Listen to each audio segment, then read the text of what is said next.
इंदौर की सर्द रात थी। ठीक 10 बज चुके थे। खिड़कियों से ठंडी हवा सरसराती हुई अंदर आ रही थी। बाहर बारिश की बूंदें छत पर, पेड़ों की पत्तियों पर और गली की पक्की सड़क पर टप टप गिर रही थीं। घर में गहरा सन्नाटा छाया हुआ था। बस पुराना छत वाला पंखा धीरे धीरे घूम रहा था और फ्रिज की हल्की सी हम्म की आवाज़ आ रही थी। अजय ने शाम को फ़ोन पर कहा था कि आज ऑफिस में देर होगी, कोई महत्वपूर्ण मीटिंग है, क्लाइंट आया हुआ है, रात 12 या 1 बजे से पहले घर नहीं आएगा। नेहा किचन में खड़ी थी, हल्के नीले रंग की सूट पहने, बाल खुले हुए, हाथ में गरम दूध का कप लिए। वो ड्राइंग रूम की तरफ बढ़ी। ससुर जी यानी हरिशंकर जी सोफे पर बैठे कंबल ओढ़े टीवी देख रहे थे। कोई पुरानी हिंदी फिल्म चल रही थी, अमिताभ बच्चन वाली, लेकिन उनकी नज़रें स्क्रीन पर नहीं, किचन के दरवाजे पर टिकी थीं। नेहा ने मुस्कुराकर कप आगे बढ़ाया। ससुर जी, लीजिए, आज ठंड बहुत है, गरम दूध पी लीजिए, गला भी गर्म रहेगा। हरिशंकर जी ने कप लिया। उनकी उंगलियां नेहा के नरम हाथों पर थोड़ी देर रुकीं, फिर धीरे से बोले, बेटी, तेरे हाथ तो बर्फ जैसे ठंडे हैं, अंदर तक सर्दी उतर गई लगती है। नेहा ने हल्के से मुस्कुराकर कहा, हाँ जी, बाहर बारिश हो रही है ना, सर्दी बहुत लग रही है। हरिशंकर जी ने कंबल थोड़ा खींचा और सोफे की तरफ इशारा किया।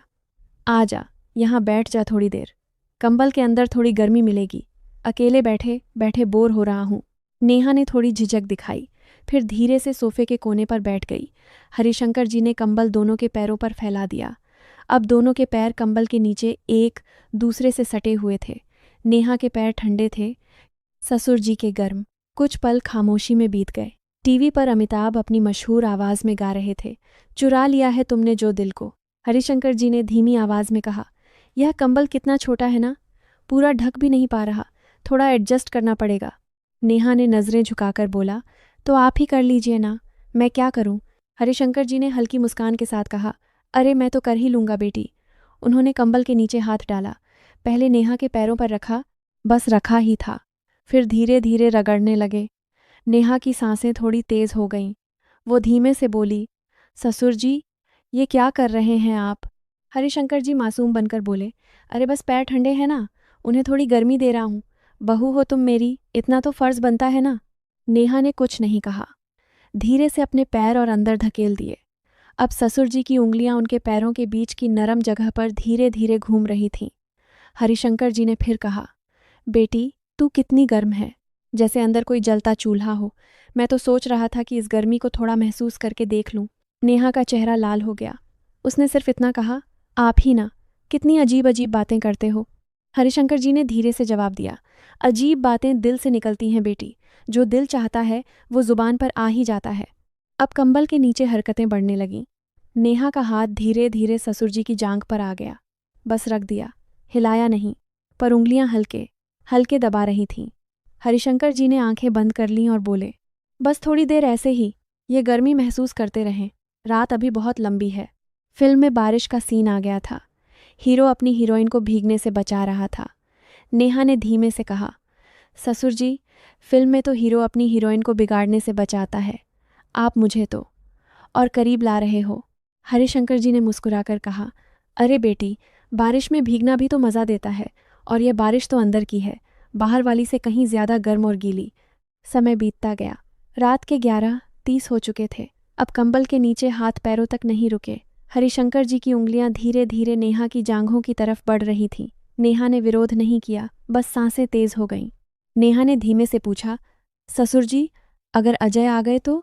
हरिशंकर जी ने आंखें खोलीं और बोले, तो क्या, हम तो बस कंबल ओढ़े टीवी देख रहे हैं, कुछ गलत थोड़े है। नेहा हंस पड़ी, हल्की शर्माती हुई हंसी। आपकी ये बातें कितनी खतरनाक हैं।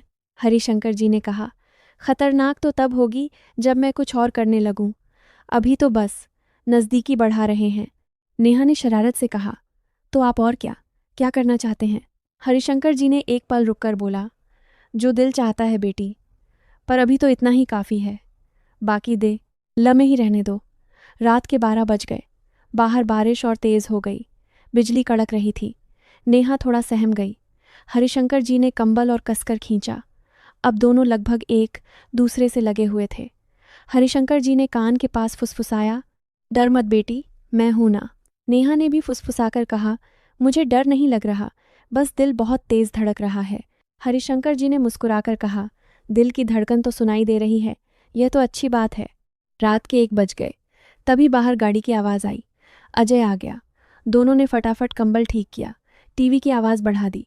नेहा उठकर किचन चली गई। हरिशंकर जी सोफे पर ऐसे बैठे जैसे कुछ हुआ ही नहीं।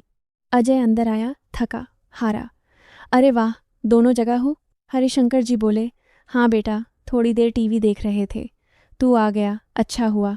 नेहा किचन से बोली। अजय, गरम दूध लाऊं? अजय ने थक कर कहा, नहीं, बस सो जाऊंगा, बहुत थक गया हूँ। वो बेडरूम में चला गया।